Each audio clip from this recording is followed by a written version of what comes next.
Bonjour, mesdames et messieurs et mesdemoiselles. Hier, donc, nous avons fait état de nos inquiétudes par rapport au mouvement des rebelles avec leurs complices rwandais et ougandais qui avaient l'intention de se rendre à l'Est, mais malheureusement pour eux, effectivement, ils ont été stoppés par les forces armées de la RDC et du Burundi. J'ai parlé de ça hier. Et donc, on nous apprenait qu'ils avaient décidé de se rendre dans la grande ville de Bukavu. Qu'ils étaient à 60 km exactement de Bukavu. 60 km, mais quel endroit? Parce qu'on n'a pas précisé effectivement, on nous a justement dit qu'ils sont à 60 km. Mais selon nos dernières informations du terrain, je parle du terrain et non de sources européennes, encore moins de quoi que ce soit. Selon nos informations, nos dernières informations du terrain, les forces de défense de la RDC ont réussi à stopper les rebelles. Non seulement ils les ont stoppés, mais aussi ils les ont mis en déroute dans plusieurs localités du Sud Kivu. Ils ont repris des localités. Donc, ils les ont repoussés, je crois bien, à 56 km d'une ville. Je vais vous donner tout à l'heure les noms des villes. Et dans la grande ville de Bukavu, mesdames et messieurs et mesdemoiselles, il y a un sursaut patriotique qui est en marche. Il y a une mobilisation géante. Donc, les jeunes hommes, les jeunes femmes ont décidé de prendre les choses en main et de défendre le territoire national. Parce que, en voyant ce qui se passe à Goma, ça leur a sincèrement révolté. Ils sont sur les nerfs. Donc, ils nous apprennent qu'ils ne veulent pas rester les bras croisés comme si l'ennemi était chez lui. Donc, aujourd'hui, il y a une forte mobilisation, il y a un fort engagement des jeunes patriotes, effectivement, aux côtés des farces. Donc, ils vont suivre d'abord des entraînements. Et puis, comme je l'ai dit hier, nous exhortons aussi au gouvernement de mettre des moyens militaires à leur disposition, les moyens qu'il faut pour faire face à l'adversaire. Mais avant de poursuivre le visionnage de l'émission, mesdames et messieurs, n'oubliez pas de partager la vidéo dans tous les groupes possibles. Continuez à vous abonner à notre chaîne YouTube KanteJ Visionnaire le Vrai et activez la cloche de notification pour ne plus rater nos émissions. Nous avons aussi une page Facebook qui s'appelle le Géopolitologue. Si vous êtes intéressé, vous allez dans votre barre de recherche sur Facebook. Si vous avez un compte Facebook ou vous avez une page Facebook, vous écrivez le Géopolitologue dans votre barre de recherche. Vous verrez ma page Facebook. Vous vous abonnez là-dessus, mesdames et messieurs et mesdemoiselles.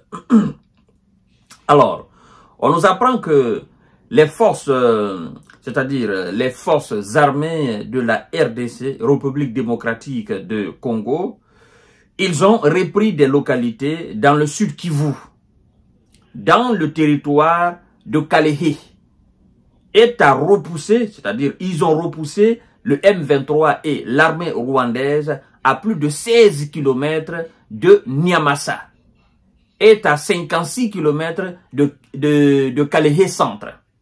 Voilà, il faut apporter ces précisions-là, c'est très important. Je réitère encore, mesdames et messieurs, les forces armées de la RDC ont repris des localités dans le sud Kivu, dans le territoire de Kalehe. Et ils ont repoussé le M23 et l'armée rwandaise à plus de 16 km de Niamasa, à 56 km de Kalehe centre. Fin de citation. Alors, mesdames et messieurs et mesdemoiselles, sinon, on se serait dit quand même que c'est facile. Hein? C'est facile. Ben, ils ont fait l'incursion surprise à Goma. D'accord. Ils ont fait l'incursion surprise là-bas. Et puis, on nous informe qu'ils ont essayé d'aller à l'est. Ils ont essayé d'aller dans la ville dans la grande ville de Bukavu. Ben, c'est pour te dire, il faut t'asseoir, j'arrive. Un homme qui te surprend, moi je ne peux pas appeler cet homme-là un homme. D'accord? Mais un homme qui te dit, j'arrive, je vais te prendre, je vais prendre ta famille, il t'informe. Parce que c'est ça, au fait. Ils ont fait une incursion surprise à Goma, ils ont lancé une offensive surprise à Goma, et ses encablures, d'accord. On peut dire que les hommes, les forces armées congolaises, ils ont été surpris là. Mais quand on nous informe qu'ils avancent vers la grande ville de Bukavu, d'abord, c'est pour passer l'information.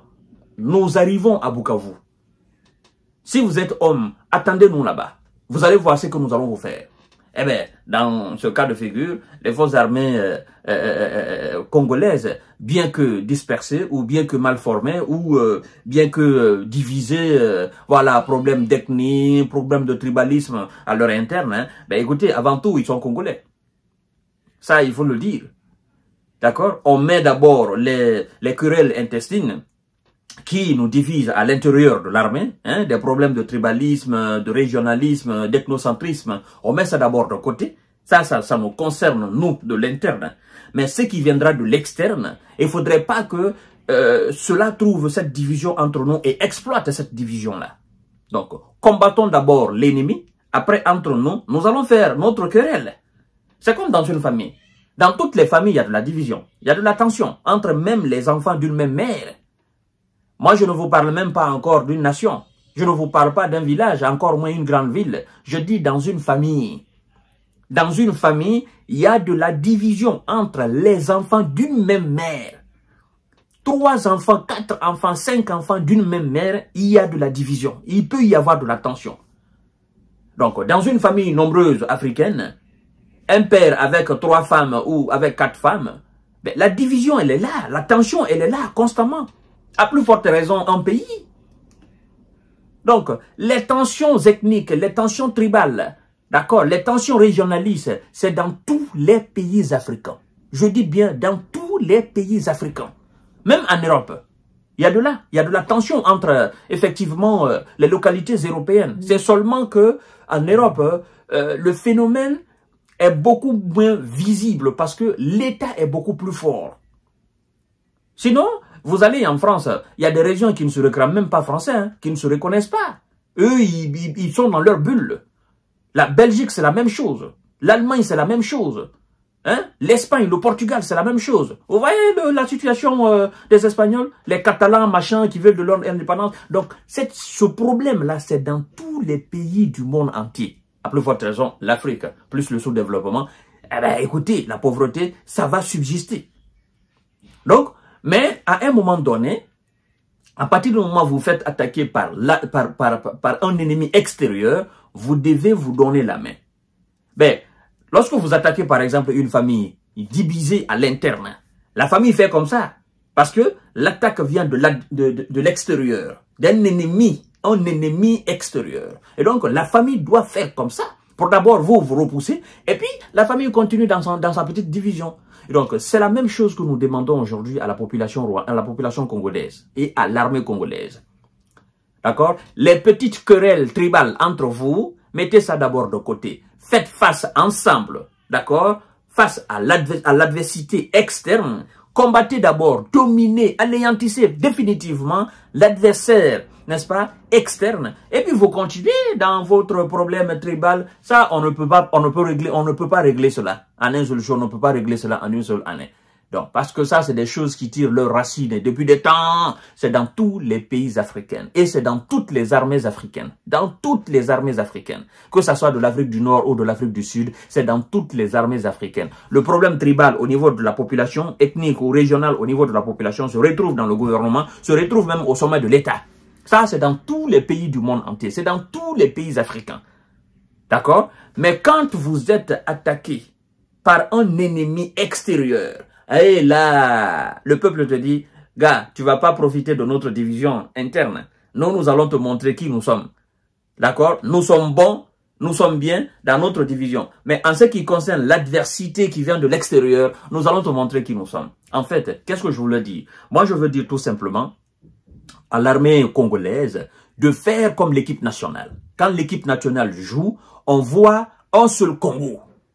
On voit les fils d'un seul pays. Que vous venez du Nord Kivu, vous venez du Nord, vous venez encore de quoi, ou vous venez de Katanga, ou... Non, non, on voit une seule équipe qui se bat pour représenter le drapeau.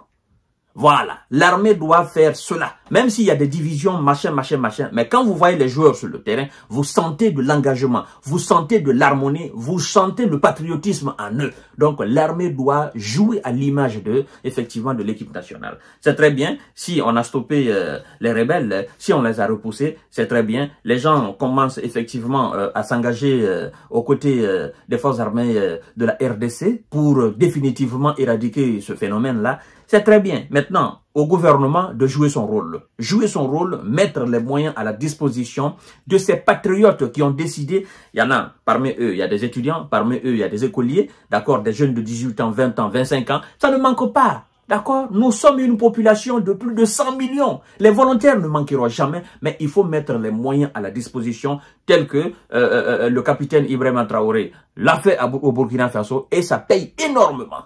Voilà. Mesdames et messieurs et mesdemoiselles, c'est une très belle nouvelle. Je vous reviens tout à l'heure pour notre série d'informations décortiquage. Partagez la vidéo dans tous les groupes possibles. Merci beaucoup.